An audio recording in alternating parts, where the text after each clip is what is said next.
Daily health டிப்பில் tip number 20. நிறைய பேர் இன்னைக்கு சூடாக டீ காஃபி குடிக்கிறத ஒரு பழக்கமாக வச்சுருக்கோம். அப்படி குடிச்சாதான் குடிச்ச மாதிரி இருக்குது அப்படிங்கிறது நிறைய பேரோட ஃபீலிங்ஸ். இன்னொன்று, வீட்டில் இருக்கிறவங்க டெய்லி டீ கடையில் போய் டீ குடிக்கிறவங்க இவங்களாம் ஒரு ஹேபிட்டாகவே வச்சுருக்காங்க. நல்லா கொதிக்கிற குழம்பு ஊற்றி சாப்பிடணும் அப்படிங்கிறது நிறைய பேரோட கிரேவிங்ஸாகவே இருக்குது. நாக்குக்கு வேணால் இந்த விஷயங்கள்லாம் எதமாக இருக்கலாம், ஆனால் உள்ளே இருக்கிற ஈசோஃபேகஸ் உணவுக்குள்ளாய் எந்த அளவுக்கு டேமேஜ் ஆகுதுன்றது தெரியாமலே பண்ணிகிட்ருக்கோம். நம்ம சூடாக டீ காஃபி குடிக்கும் போது ஈசோஃபேகஸ் உணவுக்குள்ளாய் டேமேஜ் ஆகுது.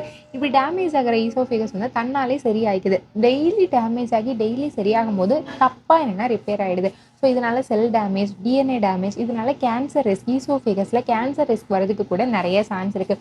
இது மட்டும் இல்லாமல் கேஸ்ட்ரைட்டிஸ், ஆசிட் ரிஃப்ளெக்ஸ், வாய்ப்புண் இருக்கிறது, தொண்டை பக்கத்துலலாம் பயங்கரமாக எரிச்சல் இருக்கிறது, அல்சர் வர்றது, இந்த மாதிரி நிறைய பிரச்சனை சூடாக டீ காஃபி இல்லைன்னா வேறு ஏதாவது சாப்பாடு விஷயங்கள் சாப்பிட்றதுனால கூட பிரச்சனை வருது. ஸோ நாக்குக்கு எதமாக இருக்குது அப்படின்னு சொல்லிட்டு பயங்கரமாக சூடாக எடுத்து சாப்பிட்டு பிரச்சனையில் மாட்டிக்காதீங்க. கொஞ்சம் ஆற வச்சு சாப்பிடுங்க, ஒன்றும் தப்பு இல்லை. ட்ரை பண்ணி பாருங்கள். Have a good day.